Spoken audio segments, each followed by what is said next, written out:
This exchange is chilling, because what Rep. Slotkin is describing isn't hypothetical. She's pressing the Defense Department's Inspector General nominee on something that could strike at the heart of democracy itself: whether the U.S. military and intelligence apparatus can legally target Americans for their political views.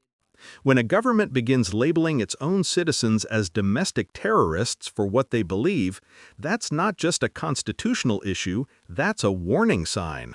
Thank you. Thanks to all of you for being here. Mr. I'm sorry, Mooring Platt. Sorry, I know your first name. Mr. Moore, thank you. Can you tell me, as the Department of Defense Inspector General, the position you're nominated for, you just went through that you'd uphold the U.S. Constitution, you would swear an oath to the Constitution of the United States, right? Correct? Yes, Senator. And to uphold the laws of the United States. You're a lawyer, but IGs don't have to be lawyers, but both as an IG, but as a lawyer, uphold the laws of the United States. Yes, Senator. So I'm concerned about, in September, the president issued an executive order tasking the Department of Justice to come up with a list of domestic terrorist organizations. He gave a very broad definition of what domestic terrorist organizations were, including descriptors like anti-Christian, different views on the family, religion, and morality.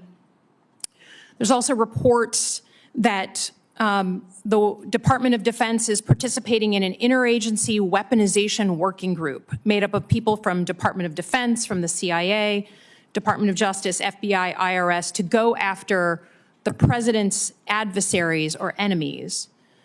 As the Inspector General, you would be expected to, flag issues of law and investigate, deeply problematic issues. If a Department of Defense intelligence agency, like the NSA, DIA, the service intelligence agencies, Army Intel, were to target American citizens for their political views and collect on American citizens, is that in violation of the law? Senator, my answer Just press to your mic if you could. And maybe it's just over here. I can't. It's lit. It's on. Okay, got it. Sorry. Senator, the answer to your question has to do with the role of the Inspector General. I believe that the General Counsel at the department would be better able to address your question. But this is just about law. I mean, I understand that the IG isn't the one making those legal announcements.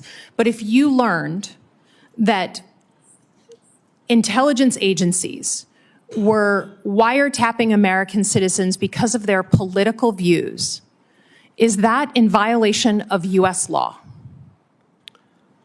The Department IG only conducts oversight with regard to the department. And if your question is limited to the department, it's possible that the Inspector General may have a role in determining whether or not those agencies followed their own policies. But just this is an issue of law. I mean, imagine, so let's say the National Security Agency, which does wiretaps, SIGINT, and I'm a former CIA officer, work with them all the time. Let's say the President of the United States tasked them to wiretap people who were attending the No Kings rally in Detroit, Michigan.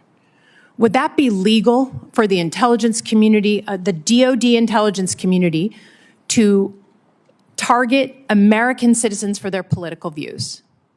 Senator, I appreciate your sentiment and your concern, but it's not within the remit of the Inspector General. But it is, it's law, right? I mean, I think in general, and I would hope this would be a bipartisan thing, that the idea that our intelligence community, of which I was a proud member, would be turned against American citizens because of their alleged political views is as fundamental to who we are as anything that I've seen come before this committee.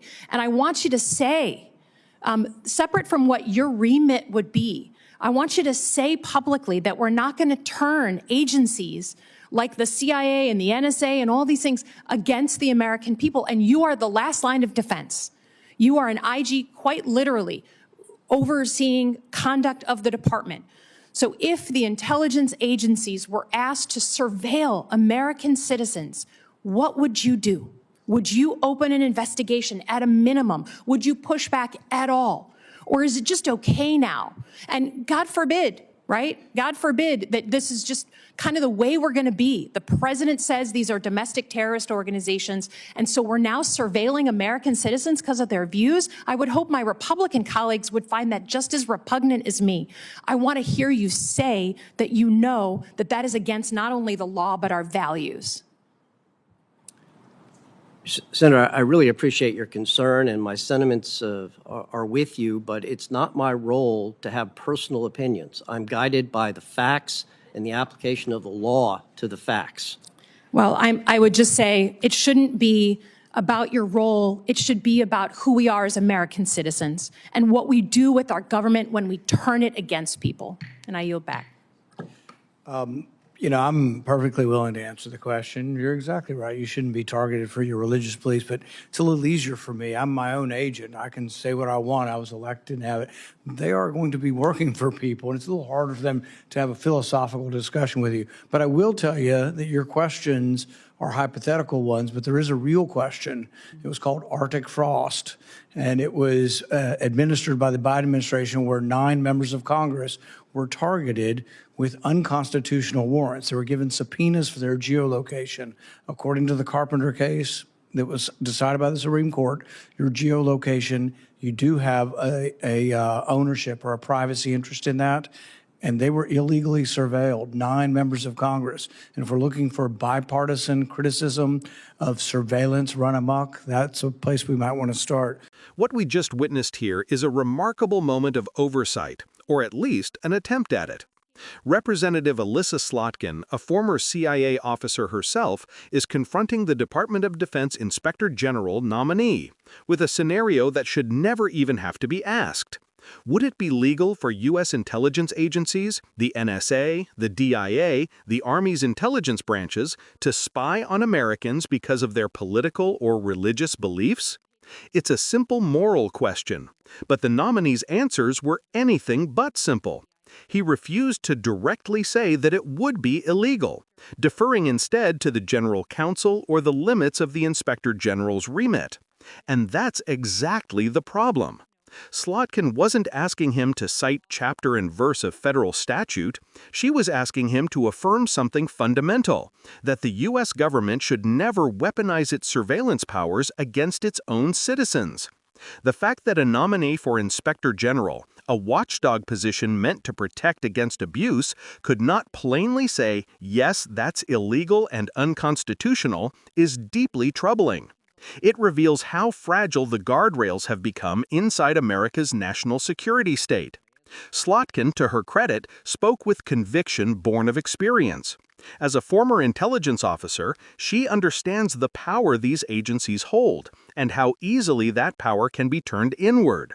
Her invocation of values, not just laws, was a subtle but powerful statement that constitutional governance depends not only on statutes, but on people willing to defend principle over politics.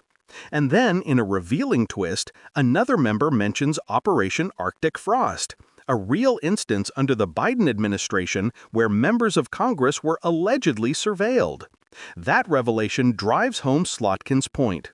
This isn't a partisan issue, it's a systemic one.